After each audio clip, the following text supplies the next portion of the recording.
بسم اللہ الرحمن الرحیم۔ السلام علیکم اسٹوڈنٹس، آج ہم دیکھنے جا رہے ہیں 9th کلاس ترجمۃ القرآن مجید کی آج دوسری صورت سورہ طٰہٰ، اور اس سے پہلے ہم لوگوں نے ڈسکس کیے تھے سورہ مریم کو اور کچھ رموز و اوقاف کو، اور آج کے لیکچر میں آج ہم دیکھیں گے سورہ طٰہٰ کو کہ اس میں کیا بیان کیا گیا، اس کے کیا اہم نکات ہیں اور کیا اہم ٹاپکس ہیں جو قرآن میں سورہ طٰہٰ کے اندر بیان کیے گئے ہیں۔ اور سورہ طٰہٰ ہے ہمارے پاس پیج نمبر 18 پہ، جو کہ ہے ہمارا آج کا سبق۔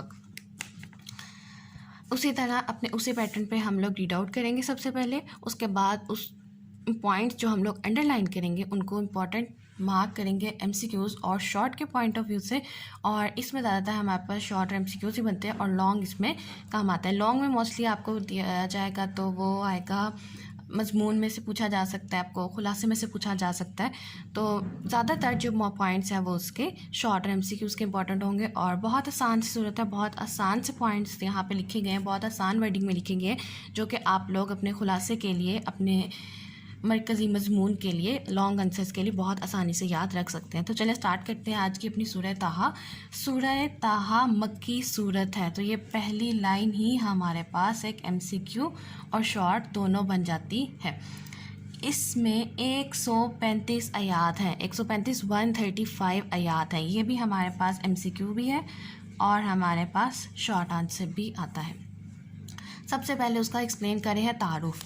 سورہ طٰہٰ ان صورتوں میں سے ہے جن کا نام حروف مقطعات پر رکھے گئے ہیں، تو یہ بھی آپ کے پاس شارٹ اور ایم سی کیو دونوں پوچھا جا سکتا ہے کہ سورہ طٰہٰ کن صورتوں میں سے ہے، ان صورتوں میں سے ہے جس کا نام حروف مقطعات پر رکھے گئے ہیں۔ حروف مقطعات وہ ہوتے ہیں جس کا معنی صرف اللہ تعالیٰ کو معلوم ہوتا ہے، کسی انسان کو، کسی کو بھی یہ معلوم نہیں ہے۔ اور آپ نے دیکھا ہوگا کہ جب قرآن میں ترجمہ لکھا جاتا ہے تو اس طرح کے الفاظ کے نیچے عربک ہی لکھی ہوتی ہے، کوئی ترجمہ نہیں لکھا جاتا، جیسے کہ یہاں پہ بھی طٰہٰ ہے تو طٰہٰ کے نیچے طٰہٰ ہی لکھا ہوا ہے۔ یہ ایسے الفاظ ہوتے ہیں جس کا مطلب صرف خدا کو معلوم ہوتا ہے۔ اس صورت کا آغاز حروف مقطعات میں سے طٰہٰ سے ہوتا ہے اور اسی مناسبت سے اسی صورت کا نام رکھا گیا ہے۔ سورہ طٰہٰ کے 8 میں سے 5 رکوع میں حضرت موسیٰ علیہ السلام کی زندگی بیان فرمائی گئی ہے، تو یہ بھی شارٹ پوچھا جا سکتا ہے اور ایم سی کیو میں بھی پوچھا جا سکتا ہے کہ کتنے رکوع میں حضرت موسیٰ کی زندگی بیان کی گئی ہے، 5 رکوع میں، اور ٹوٹل کتنے رکوع ہیں، 8۔ جن صورتوں کے بارے میں حضرت محمد رسول صلی اللہ علیہ وآلہ وسلم نے فرمایا کہ یہ میرا قدیم مال اور قیمتی اثاثہ ہے، ان میں سے ایک سورہ طٰہٰ بھی ہے۔ صحیح بخاری کی حدیث نمبر 4739 ہے یہ کہ آپ صلی اللہ علیہ وسلم نے سورہ طٰہٰ کے بارے میں کیا فرمایا کہ یہ میرا قدیم مال اور قیمتی اثاثہ ہے۔ حضرت عمر فاروق رضی اللہ تعالیٰ عنہ کے اسلام لانے کے واقعے میں یہ تذکرہ ملتا ہے کہ جب وہ اپنی بہن کے گھر تشریف لے گئے اور انہوں نے اپنی بہن سے سورہ طٰہٰ کی تلاوت سنی تو ان کے دل میں اسلام گھر کر گیا اور انہوں نے اسی وقت اسلام قبول کرنے کا فیصلہ کر لیا۔ تو وہ پوچھا جا سکتا ہے کہ حضرت عمر فاروق پہ سورہ طٰہٰ کی تلاوت پر کیسا اثر پڑا، حضرت عمر فاروق رضی اللہ تعالیٰ نے کس طرح اسلام قبول کیا، حضرت عمر فاروق کون سے جو وہ صحابی ہیں جنہوں نے سورہ طٰہٰ کی تلاوت سن کے اسلام قبول کیا۔ تو یہ ایم سی کیوز اور short different point of view سے آپ سے پوچھے جا سکتے ہیں، تو یہ پورا جو پیراگراف ہے تعارف کا یہ سارا ہی امپورٹنٹ ہے ایم سی کیوز اور شارٹ کوسچن کے لیے۔ سورہ طٰہٰ کا خلاصہ، اب بھی خلاصے میں کون کون سے پوائنٹ ایکسپلین کرنے ہیں وہ آپ دیکھیں۔ حضرت موسیٰ علیہ السلام کا تفصیلی تذکرہ، اور اس کے بعد آپ ایکسپلین کریں گے توحید، رسالت اور آخرت کا بیان۔ آپ دیکھیں آپ نے توحید، رسالت اور آخرت کا بیان جو ہے وہ سورہ مریم میں بھی ایکسپلین کیا تھا۔ اب آپ کے پاس ان 3 چیزوں کے ساتھ ایک ایڈیشنل چیز آئے گی کہ حضرت موسیٰ علیہ السلام کا آپ لوگ تفصیلی تذکرہ پڑھیں گے، اور خلاصہ آپ تبھی لکھ سکتے ہیں جب آپ نے یہ آیات کا ترجمہ اچھی طرح سے پڑھا ہوگا۔ یاد ساری نہیں کرنی، لیکن ان آیات کے ترجمے کو ایک دفعہ ریڈ آؤٹ ضرور کرنا ہے، تاکہ آپ تفصیلی تذکرہ حضرت موسیٰ علیہ السلام کا تب تک نہیں لکھ سکتے جب تک آپ لوگ آیات کو اسٹڈی نہیں کر لیتے۔ اس کے علاوہ بہت ساری ویب سائٹس ہیں جن کے اوپر مضمون موجود ہوتے ہیں، خلاصے موجود ہوتے ہیں سورہ طٰہٰ کے، تو خلاصہ لکھنا کسی صورت کا کوئی مشکل کام نہیں ہے، آپ جا کے سرچ کر سکتے ہیں، تو آپ کو کافی ویب سائٹ پہ کافی اچھی ورڈنگ میں آپ کا خلاصہ اور مرکزی مضمون جو ہوتے ہیں وہ مل جاتے ہیں۔ आगे हेडिंग आती है हमारे पास मज़ामीन की। सूरह तहा में हज़रत मूसा अलैहिस्सलाम की ज़िंदगी के 3 मराहिल बयान किए गए हैं। अब ये हमारे पास शॉर्ट क्वेश्चन आता है कि हज़रत मूसा अलैहिस्सलाम की ज़िंदगी के कितने मराहिल बयान किए गए? 3 मराहिल बयान किए गए हैं और कौन कौन से? हज़रत मूसा अलैहिस्सलाम की पैदाइश से मुदय्यन हिजरत फरमाने तक, दूसरा मुदय्यन से सहराए सीना की तरफ हिजरत, तीसरा सहराए सीना हिजरत के बाद से वसाल तक का दौर। आखिर के 3 रकूओं में तौहीद, रसालत और आखिरत का बयान है। अब देखें आखिर के 3 रकूओं में हमारे पास कौन सा बयान है? तौहीद, रसालत और आखिरत का।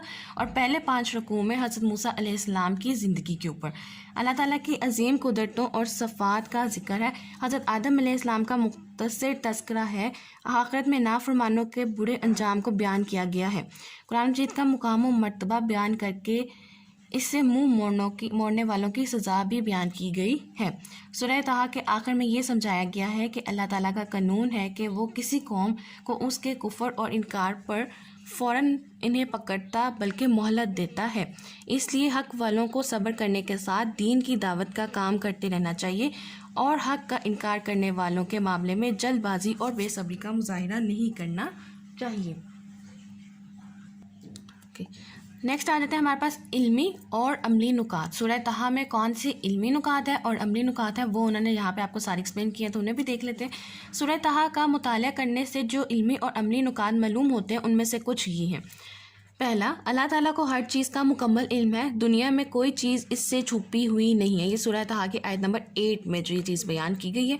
नेक्स्ट आता है, दुनिया और आखिरत की सलामती उनके लिए है जो हदायत की पैरवी करे।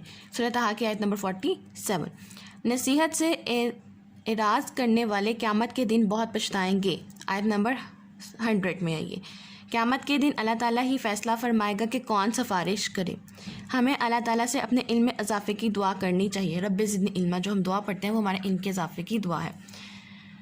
हमें अल्लाह ताला से अपने इल्म के इजाफ़े की दुआ करनी चाहिए। शैतान हमारा दुश्मन है जो वसवसा डालकर हमसे अल्लाह ताला की नाफरमानी कराना चाहता है।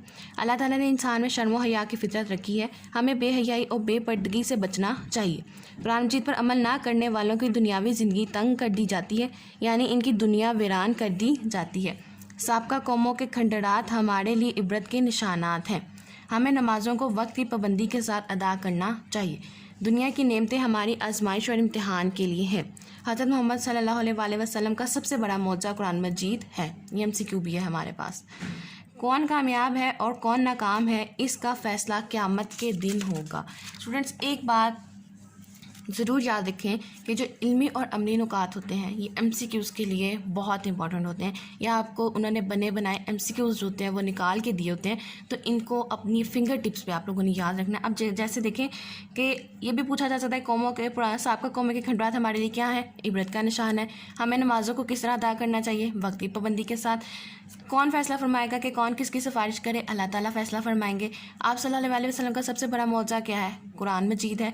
कुरान मजीद पर अमल ना करने वालों की ज़िंदगी को क्या कर दिया जाता है? तंग कर दी जाती है। उनकी दुनिया क्या कर दी जाती है? वीरान कर दी जाती है। तो ये आपके पास MCQs आपको दिए जाते हैं। आपको इन्हीं में से MCQ पूछे जाएंगे या जो आपके एक्सरसाइज में दिए जाते हैं उनमें से पूछे जाएंगे। और अगर कोई एक आधा MCQs आएगा तो वो तारुफ या मज़ामीन में से आएगा।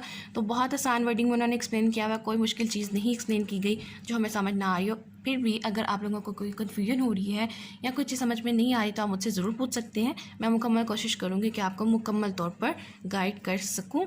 और आज हमने देखा सूरह तहा का तारुफ, मज़ामीन और इल्मी और अमली नुकात।